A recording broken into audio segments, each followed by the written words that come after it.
ગુરુ હરિ પ્રમુખ સ્વામી મહારાજની.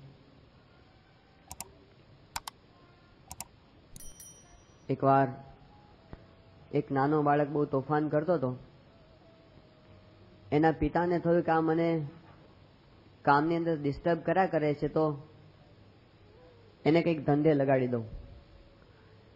એટલે એક કાગળની અંદર એમણે વર્લ્ડનો મેપ દોરેલો હતો. એ કાગળ લઈ અને પછી શું કર્યું, પેલા બાળકને કીધું કે જો આ મેપના હું ટુકડા કરી નાખું છું, તારે પાછો આખા વર્લ્ડનો મેપ બનાવીને મને પાછો આપી દેવાનો. 20-25 એને ટુકડા કરી નાખ્યા આખા વર્લ્ડના મેપના, અને પછી એ નકશોના ટુકડા હતા ને બધા પેલા બાળકને આપી દીધા કે હવે તું આ જ્યાં સુધી જોડી ન શકે ત્યાં સુધી મારી પાસે આવતો નહીં. એટલે પેલો બાળક ગયો અને 5 મિનિટમાં તો આવી ગયો, અને આવીને પેલા પપ્પાને આપી દીધો. પપ્પા બની ગયો, અને જોયું કે એક્ઝેક્ટ આખા વર્લ્ડનો મેપ બરાબર બની ગયો હતો. એટલે એના પિતાને આશ્ચર્ય થયું કે તને તો બહુ ભૂગોળનું જ્ઞાન છે, આટલું જલ્દી કેવી રીતે આખા વર્લ્ડનો મેપ જોડી દીધો? એ કે પપ્પા, આ તમે વર્લ્ડનો મેપ દોરેલો ને એની પાછળ એક માણસનું ચિત્ર હતું. મેં માણસના બધા અંગો જોડી દીધા એટલે વર્લ્ડ મેપ આખો બની ગયો. ઊંધું કર્યું એમણે. આખા વિશ્વને જો એક સરખું કરવું હોય તો માણસમાં સુધારો કરી દેવાની જરૂર છે.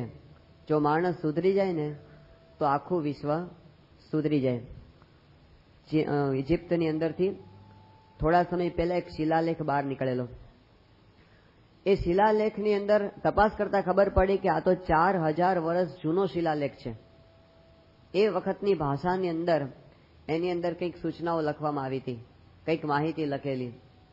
સંશોધન કરીને એની ભાષા પણ ઉકેલવામાં આવી અને ઉકલી ગઈ ભાષા. એ શિલાલેખની અંદર એવું લખેલું, 4000 વર્ષ પહેલાની શિલાલેખની અંદર એમાં એવું લખેલું કે આજના યુવાનો બગડી ગયા છે, આજનો સમાજ દિવસે દિવસે ખરાબ થતો જાય છે, માણસો બધા સંસ્કારહીન બનતા જાય છે, અને આ સમાજ ક્યાં જઈને ઊભો રહેશે? તો આજે આપણે જેવી વાત કરીએ છીએ ને એવી જ વાત 4000 વર્ષ પહેલા પણ લોકો કહેતા હતા. અત્યારે જે જુવાનિયાઓ છે ઘરડા થયા પછી પોતાના દીકરાઓ માટે એવું જ કહેશે કે આજના જુવાનિયા બગડી ગયા છે. 4000 વર્ષ પહેલા પણ એવું જ કહેવાતું હતું. તો સમાજની અંદર જે પરિસ્થિતિ છે આપણે જાણીએ છીએ કે છેકથી છેક સુધી એક સરખી જ છે, કારણ કે માણસની પ્રકૃતિ છે એ જ બધા પ્રશ્નોના મૂળની અંદર છે. અને પ્રકૃતિ તો જેવી 5000 વર્ષ પહેલા હતી કે 5 લાખ વર્ષ પહેલા હતી એટલી જ આજે પણ તાજી ને તાજી જ છે. તો જ્યાં સુધી આપણે પોતાની અંદર પરિવર્તન ન કરીએ ત્યાં સુધી આપણા જીવનની પ્રગતિ થઈ શકતી નથી. ગીતાની અંદર અર્જુનને મોહ વ્યાપ્યો, અને જ્યારે એનો મોહ નષ્ટ થયો ત્યારે ગીતાનું પણ સમાપન થઈ ગયું. તો જ્યારે આપણો મોહ નષ્ટ થાય, આપણું પરિવર્તન થાય, ત્યારે આપણા માટે ગીતાની સમાપ્તિ થઈ કહેવાય. મહાભારતના યુદ્ધનો પ્રારંભ થયો. શરૂઆતની અંદર આપણે બધું જોયેલું કે મહાભારતનું યુદ્ધ એ ધર્મ યુદ્ધ હતું. પાંડવોનો પક્ષ એ ધર્મનો હતો, કૌરવનો પક્ષ એ અધર્મનો હતો. પાંડવોના પક્ષ તરફથી એટલે કે ધર્મના પક્ષ તરફથી અર્જુનને તો પ્રતિનિધિ તરીકે ખાલી લડવાનું હતું, પણ અર્જુને ભૂલી ગયો અને એવું માનવા માંડ્યો કે હું લડું છું અને મારે મારા સગા સંબંધીઓની સાથે લડવાનું છે. બંને સેનાઓ જ્યારે ગોઠવાઈ ગઈ, શ્રી કૃષ્ણ ભગવાનને અર્જુને શ્રી કૃષ્ણ ભગવાનને કીધું કે સેનયોર ઉભયોર મધ્યે રથમ સ્થાપય મેચ્યુતા, મારો રથ છે બંને સેનાઓની વચ્ચે તમે લઈ જાઓ. શ્રી કૃષ્ણ ભગવાન બંને સેનાઓની વચ્ચે રથને લઈ આવ્યા, અને શ્રી કૃષ્ણ ભગવાનને અર્જુને કીધું કે મારે જોવા છે કે મારે કોની સાથે લડવાનું છે. શ્રી કૃષ્ણ ભગવાન કે જોઈ લે જેની સાથે તારે લડવાનું છે. અને એ વખતે એમણે પોતાના સંબંધીઓને જોયા. એમણે જોયું કે મારી સામે તો આ મારા કાકાઓ છે, મામા છે, પિતામહો છે, મિત્રો છે, ગુરુઓ છે, આ બધાની સામે હું કેવી રીતે લડી શકું? અને અર્જુને એ વખતે દ્રશ્ય જોયું અને એના હૃદયની અંદર દુર્બળતા ઉત્પન્ન થઈ. એ વખતે એમણે વાત કરી કે સીદંતી મમ ગાત્રાણી મુખમ ચ પરિશુષ્યતિ વેપતુશ્ચ શરીરે મેં રોમ હર્ષસ્ત જાય તે, અંગમાં ધ્રુજારી થવા માંડી. અને પછી કે છે મારા ગાત્રો શિથિલ થવા માંડ્યા, ગાંડીવમ સંસ્કૃતે હસ્તા ત્વક્ચ પરિદહ્યતે, મારા હાથમાંથી ગાંડીવ સરી જાય છે, મને બળતરા થાય છે. આમ કહી અને પોતે રથની પાછળ ગયો અને પેલું ધનુષ્ય નીચે મૂકી દીધું. ન યોત્સ્યે એમ કરીને બેસી ગયો. શ્રી કૃષ્ણ ભગવાન કે તને શું થયું? અર્જુન કે આ તો મારી સામે બધા કુળના મોટા મોટા ગુરુઓ છે, જો આ બધાનું મારી નાખું તો પછી ધીમે ધીમે આમાંથી તો કુળનો ધર્મનો નાશ થઈ જાય, કુળની અંદર કુલટા સ્ત્રીઓ પાકે અને પછી તો એમાંથી જે વર્ણશંકર પ્રજા જન્મે એના થકી તો પિતૃઓનું પણ કલ્યાણ થાય નહીં, આખા કુળનો નાશ થઈ જશે, પાયમાલ થઈ જશે અમારું કુળ, માટે મારે આ યુદ્ધ કરવું નથી, ન યોત્સે એમ કરીને બેસી ગયો. એ વખતે શ્રી કૃષ્ણ ભગવાને અર્જુનને ઉભો કરવા માટે પહેલા તો સીધો ઘા જ કર્યો. એમને કીધું કે હે અર્જુન, તને આવી રીતે અત્યારે કાયરતા ક્યાંથી ઉત્પન્ન થઈ? ક્લૈબ્યમ માસમાં ગમ પાર્થ નૈત્યત્વય ઉપબદ્ધતે, તને આવી કાયરતા શોભતી નથી. શ્રી કૃષ્ણ ભગવાનને હતું કે અર્જુનને આવા વચન મારીશ ને એટલે અર્જુન ઉભો થઈ જશે કે મને કાયર કીધો, પણ અર્જુનને મોહ એટલો બધો વ્યાપ્યો હતો ને આ શબ્દની કઈ અસર થઈ. શ્રી કૃષ્ણ ભગવાન કે આવો તને મોહ તને ક સમયે ક્યાંથી પ્રાપ્ત થયો? અર્જુન છતાં પણ ઉભો થયો નહીં. શ્રી કૃષ્ણ ભગવાનને અર્જુને કીધું કે અત્યારે હું ખરેખર કાર્પણ્ય દોષોપહત સ્વભાવ થઈ ગયો, હું મારો સ્વભાવ અત્યારે એકદમ દુર્બળ થઈ ગયો છે, હું કંઈ કરી શકે એમ લાગતું નથી. કૃષ્ણ ભગવાને અર્જુનને કીધું કે ક્ષુદ્રમ હૃદય દુર્બલ્યમ ત્યક્ત્વા ઉત્તિષ્ઠ પરમ તપ, કે તારે હૃદયની દુર્બળતાનો તું ત્યાગ કરી દે.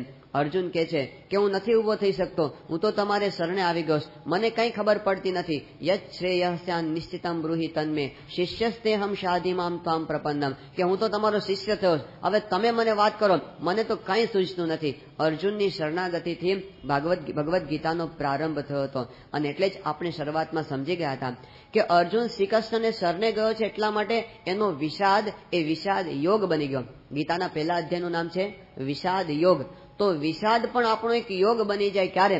જો આપણે સમર્થના શરણે જઈ અને આપણે એમના વચન પ્રમાણે વર્તવા કટિબદ્ધ થઈએ. તો એમને કીધું કે હવે તમે મને માર્ગ બતાવો. એટલે શ્રી કૃષ્ણ ભગવાને શરૂઆતની અંદર કીધું કે તને છે ને આ મોહ લાગુ પડ્યો છે કે માણસ મરી જાય છે. હકીકતમાં આત્મા તો મરતો પણ નથી અને જન્મતો પણ નથી. ન જાયતે મ્રિયતે વા કદાચિત નાયમ ભૂત્વા ભવિતા વા ન ભૂયઃ અજો નિત્યઃ શાશ્વતોયમ પુરાણો ન હન્યતે હન્યમાને શરીરે. આત્મા ક્યારે હણાતો નથી, શરીર ભલે હણાઈ જાય, કારણ કે આત્મા તો અજર અમર છે, એવી વાત કરી. પણ હજી અર્જુનને કાંઈ અસર થઈ નહીં. એટલે શ્રી કૃષ્ણ ભગવાને પછી તેને કીધું કે કદાચ તું એમ માનતો હોય કે અથચેન અતિચેત, તું એમ માનતો હોય કે કદાચ આ શરીર નાશ પામી જાય છે, એની સાથે આત્મા પણ નષ્ટ થઈ જાય, એવું તું કદાચ માનતો હોય તો પછી એક વાત તું સમજી લે કે જાતસ્ય હિ ધ્રુવ મૃત્યુ ધ્રુવમ જન્મ મૃતસ્ય છે. જે મરી ગયો છે એનો જન્મ નિશ્ચિત છે અને જન્મ્યો છે એનું મરણ પણ નિશ્ચિત છે. તો જે નિશ્ચિત જ છે એની અંદર તું શું કામ આટલો બધો શોક કરેશ? પણ અર્જુનને સાંખ્ય જ્ઞાનની પણ કઈ અસર થઈ નહીં. એટલે શ્રી કૃષ્ણ ભગવાને પછી એને કીધું કે અર્જુન, તારો સ્વધર્મ છે લડવાનો, બીજું કઈ નહીં, પણ તું ક્ષત્રિયનો દીકરો છે અને ક્ષત્રિયનો ધર્મ છે કે તારે યુદ્ધ કરવું જ જોઈએ, માટે તો યુદ્ધ કર. તું જો યુદ્ધ નહીં કરે તો સ્વધર્મમાંથી ચલિત થઈશ. અને એમણે કીધું કે સ્વધર્મમાંથી ચલિત થવું એ તો મરણ કરતા પણ વધારે ખરાબ. પણ એ પણ એને અસર થઈ નહીં. ત્યારે શ્રી કૃષ્ણ ભગવાને ફરી વાર કીધું કે જો તું યુદ્ધ નહીં કરે તો પછી લોકો તારી નિંદા કરશે કે અર્જુન તો કાયર છે, રણના મેદાનમાંથી ભાગી ગયો એમ કહેશે, માટે તો ઉભો થઈને યુદ્ધ કર. છતાં પણ અર્જુનને કઈ અસર થતી નથી, એ હજી ઉભો થઈ શકતો નથી. પાછો શ્રી કૃષ્ણ ભગવાનને બીજા અધ્યાયનો અંત થયો અને ત્રીજાના પ્રારંભમાં અર્જુન કહે છે કે તમે એક બાજુ એમ કહો છો કે મને યુદ્ધ માટે ઉભો થા, અને બીજી બાજુ તો તમે પોતે જ વાત કરો છો કે સંન્યાસ છે એ અધિક છે અને કર્મ છે તો ન્યૂન છે. આવી વાત તમે જ કરો છો. જાયસી ચેત કર્મણસ્તે બુદ્ધિર્મતા જનાર્દન, જો તમે બુદ્ધિને એટલે જ્ઞાનને શ્રેષ્ઠ કીધું હોય તો મને શા માટે તમે ઘોર કર્મની અંદર પ્રયોજો છો? અર્જુનને હજી આ કર્મ એ ઘોર કર્મ લાગે છે. એટલે શ્રી કૃષ્ણ ભગવાન પછી કર્મયોગનો ઉપદેશ આપે છે કે તારું આ જે કર્મ છે તો કર્મયોગ છે, આ યુદ્ધ છે ને એ તો તારે કર્મયોગની રીતે કરવાનું છે, એનું તને પાપ નહીં લાગે, ઉલટાને એમાંથી તારી મુક્તિ થશે. મયી સર્વાણી કર્માણી સંન્યસ્ય અધ્યાત્મ ચેતસા નિરાશી નિર્મમો ભૂતવા યુદ્ધસ્વ વિગત જ્વરા. તું આવી રીતે સુખ અને દુઃખને સમભાવ રાખી અને ફળની આશા રહિત કર્મ કર, આ તો તારો કર્મયોગ બની જશે. એવું તું કર્મ કર. જ્યારે કર્મયોગની બહુ વિસ્તૃત છણાવટ શ્રી કૃષ્ણ ભગવાન કરે છે ત્યારે અર્જુન પાછો બેસી જાય એ કે તમે વાત કરીને એ તો બહુ સારી છે અને કરવા જેવી છે અને મને લાગે છે, પરંતુ તમે આ જે મનની સ્થિરતાની વાત કરીને એ મારાથી થઈ શકે એમ લાગતું નથી. ચંચલમ હિ મન કૃષ્ણ પ્રમાથી બલવદ્દૃઢમ તસ્યાહમ નિગ્રહમ મન્યે વાયોરિવ સુદુષ્કરમ. જાણે પોતાના પિતા બાળકનો હાથ પકડીને ચાલ્યા જતા હોય અને બાળક પાછો રહી જાય અને પાછા ભગવાન એને લેવા માટે, પિતા એને લેવા માટે પાછા આવે, એવી રીતે અર્જુન પાછો રહી ગયો. શ્રી કૃષ્ણ ભગવાન પાછા એને લેવા માટે ગયા અને કીધું અસંશયમ મહાબાહો, તારી વાત સાચી છે કે મન છે ને એ ઘણું બધું દુર્નિગ્રહમ ચલમ, એને વશ કરવું ઘણું બધું કઠણ છે. પણ અભ્યાસ એનો તો કૌંતેય વૈરાગ્યેણ ચ ગૃહ્યતે, તું અભ્યાસ કર તો એનાથી તારું મન પણ આવી રીતે સ્થિર થશે. તો અર્જુનને પાછી શંકા છે. એમણે કીધું હું અભ્યાસ તો કરું, પણ અભ્યાસ કરતા કરતા ધારો કે આ યોગ મને આ છે તો બંને બાજુથી ઉભયભ્રષ્ટ હું થઈ જઈશ, તો આવા ઉભયભ્રષ્ટની શું ગતિ થાય? અર્જુનને શ્રી કૃષ્ણ ભગવાન પીઠ થાબડીને કહે છે કે અર્જુન તું એવી ચિંતા કરીશ નહીં, કારણ કે એવું તારા માટે થવાનું નથી. કારણ શું છે? કારણ કે નહીં કલ્યાણ કશ્ચિત દુર્ગતિમ તાત ગચ્છતિ. કલ્યાણ માટે થોડુંક પણ કર્યું હોય ને એ ક્યારેય દુર્ગતિને પામતું નથી. એ હંમેશને માટે આપણા કલ્યાણ માટે જ રહેશે. અને પછી એને વાત કરી કે તું બીજી કાંઈ ચિંતા ન કરીશ, કારણ કે અર્જુન મારી પ્રતિજ્ઞા છે, તું પણ પ્રતિજ્ઞા કર. કૌંતેય પ્રતિજાનિહિ નમે ભક્ત પ્રણશ્યતિ. મારો ભક્ત છે ને એને હું ક્યારેય નાશ પામવા દઈશ નહીં. એની રક્ષામાં હું છું, તું તારે મહેનત કર અને કર્મયોગના માર્ગે આગળ વધ. આવી વાત કરી અને પછી શ્રી કૃષ્ણ ભગવાને અર્જુનને પોતાના સ્વરૂપની વાત કહેવાનો પ્રારંભ કર્યો. અને જ્યારે 9મા અધ્યાયની અંદર રાજગુહ્ય જ્ઞાન શ્રી કૃષ્ણ ભગવાને આપ્યું અને કીધું કે જે કાંઈ છે બધું હું જ કરું છું, અર્જુનને પછી થોડી કળ વળવા માંડી. એટલે પછીનો મોહ છે ને નષ્ટ થવા માંડ્યો ધીમે ધીમે. એટલે 10માની અંદર અર્જુનની ઈચ્છા થઈ કે તમે આ તમારા ઐશ્વર્યની વાત કરી તો તમારી વિભૂતિઓની મને વાત કરો કે તમે કયા કયા સ્વરૂપે વિશ્વની અંદર બિરાજમાન છો. એ વખતે શ્રી કૃષ્ણ ભગવાને કીધું કે આખું વિશ્વ એ મારી જ વિભૂતિ છે, મારી અંદરથી જ બધું ઉત્પન્ન થયું છે. આ વિભૂતિ યોગની વાત સાંભળી અર્જુને વધારે ટાઢક વળી અને પછીની ઈચ્છા થઈ કે તો મને દેખાડો ને આ વિશ્વ આખું તમારી અંદર છે, તો પછી મને એ જોવાની ઈચ્છા છે પ્રત્યક્ષપણે. વિશ્વાસ તો છે પણ પ્રત્યક્ષ જોવાની ઈચ્છા છે. એટલે પછી ભગવાને શ્રી અર્જુનને પોતાના વિશ્વરૂપના દર્શન કરાવ્યા 11મા અધ્યાયની અંદર. અને શ્રી કૃષ્ણ ભગવાને અર્જુનને કીધું કે જોઈ લે આ મારું સ્વરૂપ છે કે પશ્ચમે પાર્થ રૂપાણી શતશઃ સહસ્રશઃ નાના વિધાની દિવ્યાની નાના વર્ણાકૃતિની ચ. જોઈ લે તું આ મારું સ્વરૂપ. એટલે અર્જુન પોતે જોઈને સ્તબ્ધ બની જાય. ભગવાનનું આવું સ્વરૂપ, આવું વિકરાળ સ્વરૂપ જોયું, આવું દિવ્ય સ્વરૂપ જોયું, અર્જુનને પોતાને પણ ભય લાગવા માંડ્યો. એટલે એને કીધું ભગવાન તમે પાછું મનુષ્ય રૂપની અંદર મને દર્શન આપો. એટલે ભગવાને પાછું કૃપાએ કરી અને પોતાના સૌમ્ય રૂપની અંદર દર્શન આપ્યા. પણ એક વાત અર્જુનને શ્રી કૃષ્ણ ભગવાને સમજાવી દીધી કે આ બધા જો આ મારું વિરાટ સ્વરૂપ છે ને, મારી અંદર બધા જ મરેલા તને દેખાશે. આ આખી કૌરવ સેનાના બધા મોટા યોદ્ધાઓ છે ને એ બધા મૃત્યુ પામેલા તને દેખાશે. એ એમણે બતાવી દીધું. ત્યારે એ વખતે અર્જુને જોયું કે મારે તો ખાલી કંઈ કરવાનું જ નથી, મારે તો બધાને શ્રી કૃષ્ણ ભગવાને મારી જ નાખ્યા. એટલે પછી અર્જુનને શ્રી કૃષ્ણ ભગવાને ઉપદેશ આપ્યો કે નિમિત્ત માત્રમ ભવસવ્ય સાચીન, કે તારે ખાલી નિમિત્ત જ બનવાનું છે, બાકી મેં યુદ્ધ લડી દીધું, તારે કંઈ કરવાનું નથી, ખાલી તું નિમિત્ત માત્ર બન અને પૂરી શ્રદ્ધાથી તું યુદ્ધ કર. પછી અર્જુનનો મોહ છે નાશ પામ્યો અને છેલ્લે શ્રી કૃષ્ણ ભગવાને સાર રૂપે વાત કરી દીધી કે સર્વ ધર્માન પરિત્યજ્ય મામ એકમ શરણમ વ્રજ અહમ ત્વા સર્વ પાપેભ્યો મોક્ષિષ્યામિ મા શુચઃ. બસ બીજું કઈ નહીં, હવે તને જાજી ખબર ન પડે તો કઈ નહીં, હું કહું એમ તું કરવા માંડ. બધા તારા મનના માનેલા ધર્મ છોડી અને મારા આશ્રય આવી જા, હું તને બધા પાપ થકી મુકાવીશ, તું શું કામ ચિંતા કરીશ. અને છેલ્લે અર્જુને ભગવાનને કહી દીધું કે નષ્ટો મોહ સ્મૃતિર્લબ્ધા તત્પ્રસાદાત મયાચ્યુત. હે ભગવાન હવે મારો મોહ છે એ નષ્ટ થયો છે, હવે મને સ્મૃતિ પ્રાપ્ત થઈ છે, મને જ્ઞાન પ્રાપ્ત થયું છે. હવે તો કરીશ્યે વચનમ તવ, હવે તો જેમ તમે કહેશો ને એમ મારે કરવું છે, બીજું કંઈ કરવું નથી. ગીતા આપણને સમજાવે છે કે અહીં સુધી આપણે પહોંચવાનું છે. કરીશ્યે વચનમ તવ, ત્યાં સુધી આપણે પહોંચવાનું છે. ગાંડીવ નીચે મૂકેલો હતો અને અર્જુને ગાંડીવ હાથમાં લઈ લીધું. એટલે છેલ્લા શ્લોકની અંદર એવું કહેવાયું કે યત્ર યોગેશ્વર કૃષ્ણ યત્ર પાર્થો ધનુર્ધર. પાર્થ કેવો જોઈએ?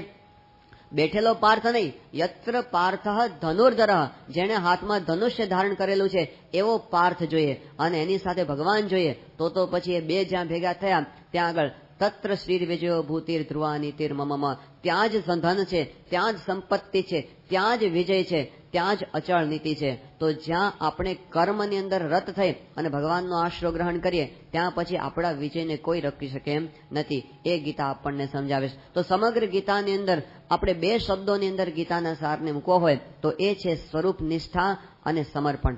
એક તો સ્વરૂપ નિષ્ઠા, ભગવાનના પ્રગટ સ્વરૂપની દ્રઢ નિષ્ઠા અર્જુનને થઈ ગઈ. પહેલા તો અર્જુનને શ્રી કૃષ્ણ ભગવાને ઘણો સાંખ્યનો ઉપદેશ આપ્યો. જો કેવળ આત્મજ્ઞાનના ઉપદેશથી અર્જુન ઉભો થઈ જવાનો હોત તો બીજા અધ્યાયમાં ગીતા પૂરી થઈ જાત, તો આગળ ગીતા ચાલત નહીં. જો કેવળ સાંખ્યના ઉપદેશથી અર્જુન ઉભો થઈ જવાનો હોત તોય બીજામાં ઉભો થઈ જાત. જો કેવળ કર્મના ઉપદેશથી અર્જુન ઉભો થઈ જવાનો હોત તો ત્રીજા અધ્યાયમાં અર્જુન ઉભો થઈ જાત. પણ છેક ભગવાને પોતાના વિશ્વરૂપ દર્શન સુધી પોતાના સ્વરૂપની વાત કરવી પડી અને છેલ્લે ને કહેવું પડ્યું કે મન મના ભવ મદ ભક્તો મદ વ્યાજી મામ નમસ્કુરુ. બસ આટલું કરતું, મારી અંદર તું જોડાઈ જા. આવી વાત શ્રી કૃષ્ણ ભગવાને કરીને ત્યારે અર્જુન ઉભો થઈ શક્યો. તો કર્મયોગ સિદ્ધ કરવો હોય એનો ઉપાય પણ છે સ્વરૂપ નિષ્ઠા. આત્મજ્ઞાન સિદ્ધ કરવું હોય તો એનો ઉપાય પણ છે સ્વરૂપ નિષ્ઠા. પ્રગટ ભગવાનના સ્વરૂપની નિષ્ઠા એકવાર દ્રઢ થઈ જાય પછી કાંઈ કરવાનું બાકી રહેતું નથી. તો અર્જુનને પ્રગટ મળ્યા અને પ્રગટના સ્વરૂપની નિષ્ઠા થઈ ગઈ. એવા સત્પુરુષ, એવા ભગવાન એ આપણને પ્રગટ મળવા જોઈએ. શ્રી કૃષ્ણ ભગવાન અર્જુનને મળ્યા, શ્રીજી મહારાજ 500 પરમહંસોને મળ્યા અને એમનો હાથ એમને પકડ્યો. આજે આપણી પાસે એવા પ્રગટ પુરુષ છે પ્રમુખ સ્વામી મહારાજ. એનો આપણને કેફ રહેવો જોઈએ કે જેમ અર્જુનને હાથ પકડીને ઉભો કરનાર કોક છે એવી રીતે આપણને પણ હાથ પકડીને ઉભો કરનાર સત્પુરુષ આપણી સાથે જ એ પ્રગટ છે, આપણી નજરની સામે છે. અને જેમ અર્જુનના સંશયોનું નિવારણ કર્યું એવી રીતે સ્વામીશ્રીએ પણ આપણા સંશયોનું નિવારણ કરવામાં કંઈ બાકી નથી રાખ્યું. એણે પોતાના સ્વરૂપને પ્રગટ કરવામાં કંઈ બાકી રાખ્યું નથી. કેટલા બધા પ્રસંગો એમને આપણને આ વાતની પ્રતીતિ કરાવી છે. આવા જે સંત, શાસ્ત્રોમાં તો લખી નાખ્યું કે આવા સંતની અંદર આંખમાં જોનારા ભગવાન, પગમાં ચાલનારા ભગવાન, એના અંગે અંગની અંદર ભગવાન છે, એ શાસ્ત્રોએ લખી નાખ્યું. એ વાત તો શાસ્ત્રોની અંદર પડેલી છે. મોટા મોટા સંતોએ વાત કરી દીધી. કબીર સાહેબે વાત કરી દીધી કે સંત સાહબ કછું અંતર નહીં, સંત અને ભગવાન એની અંદર કોઈ અંતર નથી. આવા જે સંત એ જ ભગવાનનું સ્વરૂપ છે એ વાત પણ એમને કરી દીધી. પરંતુ એવા સંત આપણને મળ્યા છે, આવું જો સમજાઈ જાય ને તો આપણી સ્વરૂપ નિષ્ઠા એ દ્રઢ થઈ કહેવાય. જ્યારે જ્યારે આપણે સ્વામીશ્રીના દર્શન કરતા હોઈએ, એમને સંભાળતા હોઈએ ત્યારે આપણે ભગવાનને સંભાળીએ છીએ. કારણ કે આવા સંતના અંગે અંગમાં ભગવાન બિરાજમાન છે. આ વાત ગીતા આપણને સમજાવે છે. અત્યારે તો આપણે જોઈએ અઢળક પ્રસંગ એવા ઉભા થયા સંપ્રદાયની અંદર. દેવતાઓ ઓળખાણ કરાવે છે કે આ સત્પુરુષ છે. દેવતાઓ ત્યાં પંજાબના શીખ હરિભક્ત ભગવતસિંહજી, એમની ઈચ્છા થઈ કે મારે ભગવાનની પ્રાપ્તિ કરવી, તો ત્યાંથી પોતે છેક પ્રભાસ ક્ષેત્રમાં ગયા અને ત્યાં જઈને એમણે પોતે ભગવાન શિવજીની આરાધના શરૂ કરી. મહિનાઓ સુધી, વર્ષો સુધી, અને વર્ષોની સાધનાને અંતે ભોળાનાથ પોતે પ્રસન્ન થયા અને પ્રસન્ન થઈને કીધું ભગવત માગ, શું જોઈએ તારે? એ વખતે ભગવતસિંહજીએ કીધું કે મારે તો પ્રગટ ભગવાનની પ્રાપ્તિ કરવી. એ વખતે શિવજીએ કીધું જો ભગવાન મેળવવા હોય, મોક્ષ જતો હોય તો પ્રમુખ સ્વામી મહારાજની પાસે જજે. અને પ્રમુખ સ્વામી મહારાજ પાસે ગોંડલમાં આવ્યા અને એ વખતે સ્વામીશ્રીએ કીધું સ્વામી મને સાધુ બનાવી દો. સ્વામી કે સાધુ નથી બનવું, અત્યારે તો તમે સંસ્થા મારીને સેવા કરો. ગરડા મંદિરમાં રહી અને જીવ્યા ત્યાં સુધી એમણે સેવા કરી. દેવતાઓ ઓળખાણ કરાવે છે, મોટા મોટા સંતો ઓળખાણ કરાવે છે. ચિદાનંદ સ્વામી ઋષિકેશના, એમને વાત કરી જેમ સ્ટેથેસ્કોપને જુઓ અને ડોક્ટર યાદ આવે, કાળો કોટ જુઓ અને વકીલ યાદ આવે, પ્રમુખ સ્વામી મહારાજને તમે જુઓ અને ભગવાન યાદ આવે એવા એ પુરુષ છે. રામ સ્વરૂપ શાસ્ત્રીજી, ભારત સાધુ સમાજના પ્રમુખ, એમણે કીધું કે સ્વામી તમે હરિદ્વારમાં આવો ને, મારે તમને હાથી પર બેસાડી આખા હરિદ્વારમાં ફેરવવું અને આખા હિન્દુસ્તાનને બતાવું કે આદર્શ સાધુ કોણ કહેવાય, એને તમે જોઈ લો. આ આદર્શ સાધુ. એમણે કીધું હમ તો કેવલ વક્તવ્ય વાલે હે, કર્તવ્ય વાલે તો પ્રમુખ સ્વામી મહારાજ છે. આ ભારત સાધુ સમાજના પ્રમુખ બોલે છે. હરિનારાયણ સ્વામી, ભારત સાધુ સમાજના મહામંત્રી, એમણે કીધું પ્રમુખ સ્વામી મહારાજ જैसे निर्मानी संत मैंने अपनी जिंदगी में कहीं भी और कभी भी नहीं देखे. આ એમણે કીધું. સિકંદરાબાદમાં આપણે હરિભક્ત છે જીવરામભાઈ, અને પોતે બહુ સાધન સંપન્ન. એમના ગુરુ ડોંગરેજી મહારાજ. ડોંગરેજી મહારાજ જયારે છેલ્લી અવસ્થામાં હતા ત્યારે એમની પાસે ગયા અને કીધું કે આપ તો હવે ધામમાં જશો, પણ તમારા ગયા પછી અમારે શું કરવું? ડોંગરેજી મહારાજ કે આ કળીકાળમાં સમાગમ કરવા જેવા સત્પુરુષ એકમાત્ર પ્રમુખ સ્વામી મહારાજ છે, એની પાસે તું જજે. તો તમામના હૃદયની અંદર સ્વામીશ્રી બિરાજમાન થયા. પાંડુરંગ દાદાએ વાત કરી કે there are many who are scholars of philosophy, but પ્રમુખ Swami Maharaj is a philosopher. કે તત્વજ્ઞાનની વાતો કરનારા તો ઘણા, પણ સ્વામીશ્રી પોતે સાચા તત્વજ્ઞાની છે, જેમણે પોતાના જીવનમાં તત્વજ્ઞાનને મૂર્તિમાન કરેલું છે. તો આપણે જાણીએ કે દેવતાઓ જેમ કે એમ મોટા મોટા સંતો પણ કે છે. એટલું જ નહીં, સ્વામીશ્રીના ગુરુ શાસ્ત્રીજી મહારાજ અને યોગીજી મહારાજ આપણને ઓળખાણ કરાવીને ગયા. યોગીજી મહારાજે ત્યાં સુધી કીધું કે પ્રમુખ સ્વામી મહારાજના શબ્દો જેના કાને પડ્યા એનું આત્યંતિક કલ્યાણ થઈ ચૂક્યું છે. આ વચન યોગીજી મહારાજે આપણને આપ્યું છે. શાસ્ત્રીજી મહારાજ કે જેમ નીલકંઠ વર્ણી સહજાનંદ સ્વામીને નાની ઉંમરમાં એમના ગુરુએ ગાદીએ બેસાડેલા, એમ આ નારાયણ સ્વરૂપદાસ છે એને નાની ઉંમરે હું મારા સ્થાને બિરાજમાન કરું છું. એમણે કીધું કે આ જે સંત છે એમના માટે શાસ્ત્રીમાં જ બોલેલા, જેમ મારી આજ્ઞામાં રહ્યા એમ એમની આજ્ઞામાં તમે રહેજો. તો એમણે પોતાના ગુરુનું વચન પણ આપણને, એમને પોતે ગુરુનું પ્રમાણ પણ પ્રાપ્ત કર્યું છે પ્રમુખ સાંઈ મહારાજે. આપણા બધાનું અંતર પણ કબૂલ કરે છે. એટલું જ નહીં પણ એમનું જીવન મૂર્તિમાન બોલે છે. એમના જીવનની અંદરથી પળે પળે આપણને સાધુતાના દર્શન થાય છે. શાસ્ત્ર, દુનિયાનું કોઈ પણ શાસ્ત્ર લઈ આવીએ અને કોઈ પણ સાધુનું લક્ષણ આપણે લઈ આવીએ અને એ સ્વામીશ્રીના જીવન સાથે મેળવીએ તો આપણને પ્રતીતિ થાય છે કે આ તમામ લક્ષણો એમની અંદર છે. અને એમણે પોતે પોતાની ઓળખાણ આપીશ. ક્યાં સુધી ઓળખાણ આપીશ? 1991ની સાલમાં સંતોની સાથે જ્યારે પોતે વિચરણની અંદર હતા આફ્રિકાની અંદર, એ વખતે એકવાર સંતોએ પ્રશ્ન પૂછ્યો કે અમારે તમને કેવા સમજવા? એના જવાબની અંદર સ્વામીશ્રી પોતે બોલેલા કે પૂર્ણ પુરુષોત્તમ નારાયણ શ્રીજી મહારાજ સર્વોપરી સાક્ષાત જ છે. પછી સ્વામી કે જેવી રીતે તમે કહો છો ને કે આવી રીતે અંગો અંગમાં ભગવાન, એની આંખમાં ભગવાન, કાનમાં ભગવાન, એની મુખની અંદર ભગવાન, સ્વામી કે અંગો અંગમાં શ્રીજી મહારાજ જ છે, એ વિના બીજું કાંઈ જ નથી. આ તમારે સમજવાનું છે. તેમણે પોતાના સ્વરૂપની ઓળખાણ આપણને કરી આપી. જેમ શ્રી કૃષ્ણ ભગવાનને અર્જુને કહી દીધું કે હવે તું આકાશમાં ફાંફા ના મારીશ, હવે મારી અંદર જોડાઈ જા, એમ સ્વામીશ્રીએ પણ આપણને પોતાની અંદર જોડવાની વાત કરેલી છે. એમણે પોતે આપણને કઈ બતાવ્યું કે તમારે આટલું કરવાનું આ સ્વરૂપ નિષ્ઠા. અને સ્વરૂપ નિષ્ઠા કર્યા પછી બીજું શું? તો સમર્પણ.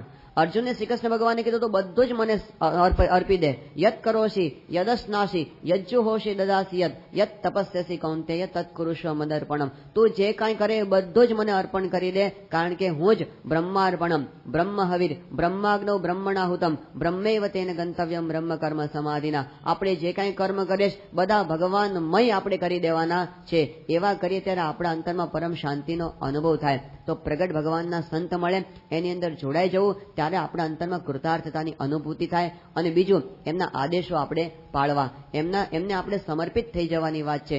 તન, મન અને ધન એ બધું જ. કેવળ પૈસા આપવા કઈ સમર્પણ નથી, પણ આપણું મન અર્પણ કરી દેવું. આપણું મન. એક જગ્યાએ બહુ સુંદર વાત કરી છે કે love is not to see in each other's eyes. Love is not to see in each other's eyes, love is to see in the same direction.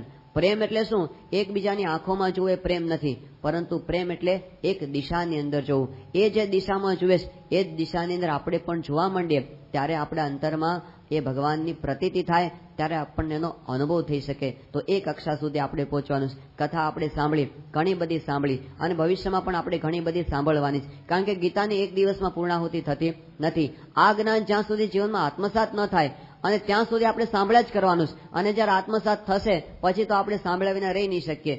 ફરી આપણને સાંભળવાનું મન થશે, એવું આ જ્ઞાન છે. તો આપણે વારંવાર કથા વાર્તા સાંભળવાની જરૂર છે.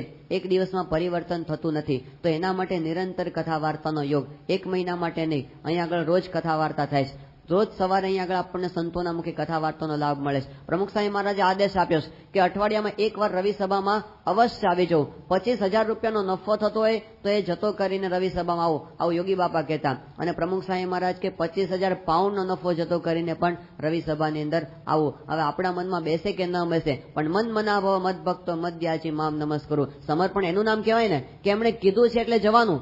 ગુરુએ આપણને કીધું છે, આવા સંતનો આદેશ છે, અને એવા સંતનો આદેશ આપણને ભગવાનના ધામ સુધી લઈ જવાનો છે. તો એમના આદેશે જ્યારે આપણે વર્તવા માંડીએ ને, ત્યારે આપણે આ લોકમાં અને પરલોકમાં યોગ ક્ષેમમ વહામ્યહમ, આ લોકમાં અને પરલોકમાં બધી રીતે એ આપણને સુખી કરવા બેઠા છે. તો આવી રીતે આપણે વર્તવાની શરૂઆત કરવી પડે, તો આપણને અનુભૂતિ થાય. જેમ પેલો બાળક હતો અને એને પોતે ડોક્ટર પાસે ગયો, એની માને લઈ ગઈ અને ડોક્ટરે એને ગોળીઓ આપી અને ગોળી લઈને ઘરે આવ્યા. અને પછી એની માં એને ગોળી પીવડાવવા જાય, પણ છોકરો કોઈ રીતે ગોળી પીવા તૈયાર થાય નહીં, કારણ કે ગોળી બહુ કડવી હતી અને છોકરાને ગમે નહીં. એટલે પછી એની માએ શું કર્યું, બજારમાંથી પેંડા લઈ આવી, પેંડા, અને પછી એક પેંડો તોડી અને એની અંદર ગોળી નાખી દીધી આમ.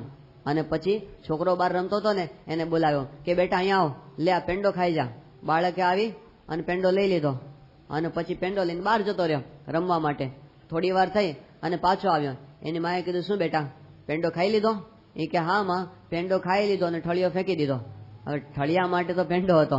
એમ જો આપણે આ બધું સાંભળીએ, શાસ્ત્ર પણ વાંચીએ, પણ જ્યારથી આચરણની શરૂઆત કરીએ ને ત્યારથી આપણા જીવનની અંદર આપણને સુધારાની પ્રતીતિ થાય. તો આચરણની અંદર મૂકવા માટેની શરૂઆત કરવાની વાત એ આપણને આ ગીતા સમજાવે છે. ગીતા કહે છે કે આપણે સુધારો કરવાનો છે આપણી પોતાની અંદર, અને એ સુધારો એ પણ નિરંતર પ્રક્રિયા છે, એ કાંઈ એક દિવસની અંદર થતું નથી. અમેરિકાની અંદર એકવાર કિશોરોની એક નિબંધ સ્પર્ધા હતી, એસે કોમ્પિટિશન.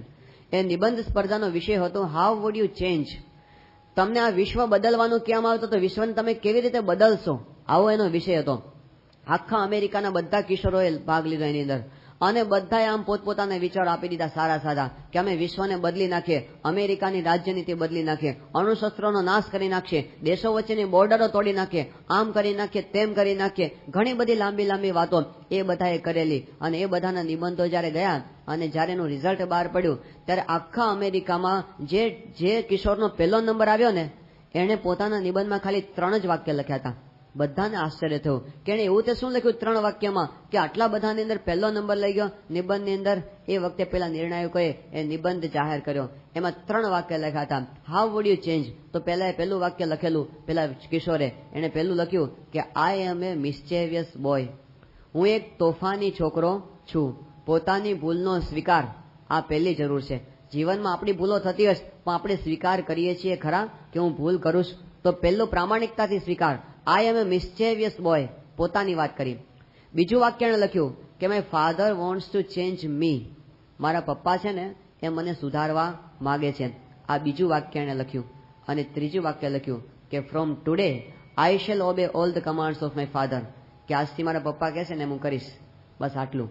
અને આટલામાં પહેલો નંબર. બધાએ કીધું આમાં એવું તો શું છે કે પહેલો નંબર? એ વખતે એમને જવાબ આપવામાં આવ્યો કે પહેલો નંબર એટલા માટે, બીજા બધા તો હવામાં ગોળા ઉછાળેલા કે આમ કરી નાખીએ ને આમ કરી નાખીએ, પણ આ પોતાના જીવન પર આવ્યો અને નિર્ણય પર આવ્યો કે આજથી હું આટલો સુધારો કરીશ, આજથી આટલો સુધારો કરીશ. તો આપણે પણ આજથી મારા જીવનમાં આટલો સુધારો કરીશ એવા નિર્ણય પર આવીએ તો આપણો નિબંધનો પહેલો નંબર. બાકી વાતો તો મોટી મોટી આપણે કરીએ કે જગતમાં આટલો સુધારો કરવાનો છે, પણ આપણી અંદર કેટલો સુધારો કરવાનો છે એ નક્કી કરીને જ્યારે સુધારો કરીએ ત્યારે આપણા જીવનની શરૂઆત થાય છે. તો ગુરુ આપણને સમર્થ મળ્યા છે અને એની સાથે સાથે એમણે આપણને માર્ગ પણ બહુ સ્પષ્ટપણે આપણને બતાવી દીધો છે. તો આપણે એમને એ જ પ્રાર્થના કરવાની છે કે હે ગુરુદેવ, જેમ શ્રી કૃષ્ણ ભગવાને અર્જુનનો હાથ પકડ્યો, જેવી રીતે શ્રી કૃષ્ણ ભગવાને અર્જુનને હાથ પકડી અને એને ઉભો કર્યો, અર્જુનને શ્રી કૃષ્ણ ભગવાને પોતાના પ્રેમથી ઉભો કર્યો છે, એવી રીતે અમારે તમારા પ્રેમની જરૂર છે, અમારે તમારા સહારાની જરૂર છે. વિશ્વની અંદર બીજા કોઈ અમારી પડખે ન હોય, પણ સ્વામી તમે અમારી સાથે હશો ને બસ, અમારે બીજા કોઈની જરૂર નથી. પણ તમારો પ્રેમ, તમારી હૂંફ એ અમને નિરંતર મળતા રહે એવી અમે પ્રાર્થના કરીશ. તમે અમારી સાથે રહેજો, તમે અમારો હાથ એ હંમેશા પકડી રાખજો, તો અમારે બીજી કોઈ ચિંતા નથી. એવા સમર્પણ સાથે આપણે સ્વામીશ્રીની આગળ એની કુરબાન થવા માટેની તૈયારી રાખવાની. છેલ્લી વાત કરી દઈએ. એક સૂફી સંત થઈ ગયા, એણે એવી વાત કરી કે મારો ગુરુ એક કૂતરો છે. કે આવું કેમ? એ કે ઉનાળાના વખતની અંદર એકવાર એક તળાવની પાસે હું બેઠો હતો અને એ વખતે શું થયું, એક કૂતરો તરસો થઈને ત્યાં આવ્યો અને એટલી બધી એને તરસ લાગી હતી તો કુવામાં પેલા તળાવમાં પાણી પીવા ગયો. પણ પાણી પીવા ગયો ને એવું એને પ્રતિબિંબ પોતાનું દેખાણું, એટલે પ્રતિબિંબ જોઈને ભડક્યો, પાછો જતો રહ્યો.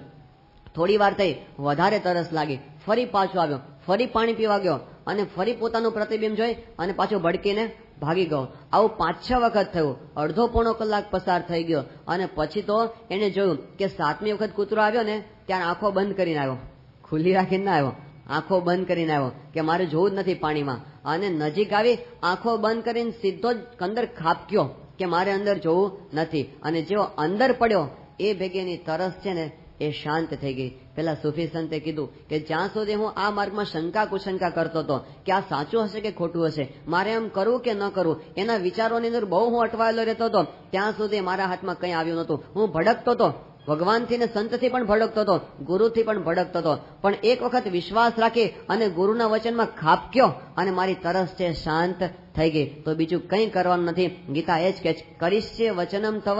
એકવાર વિશ્વાસ રાખીને પ્રમુખ સાહેબ મહારાજના વચનમાં કૂદી પડવાનું છે તો એમની જે સ્વરૂપ છે એ પણ આપણને ઓળખાવશે અને એ જે સર્વોપરી પ્રાપ્તિ આપણને કરાવવા માંગે છે એ પણ આપણને કરાવી શકશે. તો આપણે આજના દિવસે ગીતાના સમાપનની અંદર એ જ પ્રાર્થના કરીએ કે આપણે બધા જ એવી રીતે પ્રગટ સત્પુરુષની અંદર જોડાઈ જઈએ જેવી રીતે એ પોતે યોગીજી મહારાજની અંદર જોડાયા, જેવી રીતે એ પોતે શાસ્ત્રીજી મહારાજની અંદર જોડાયા, એવી રીતે આપણે પણ અનન્ય ભાવે પ્રગટનું સેવન કરી અને ગીતાને આપણે આત્મસ્થ કરી શકીએ એવી એમના ચરણ કમળમાં પ્રાર્થના. સહજાન સ્વામી મહારાજની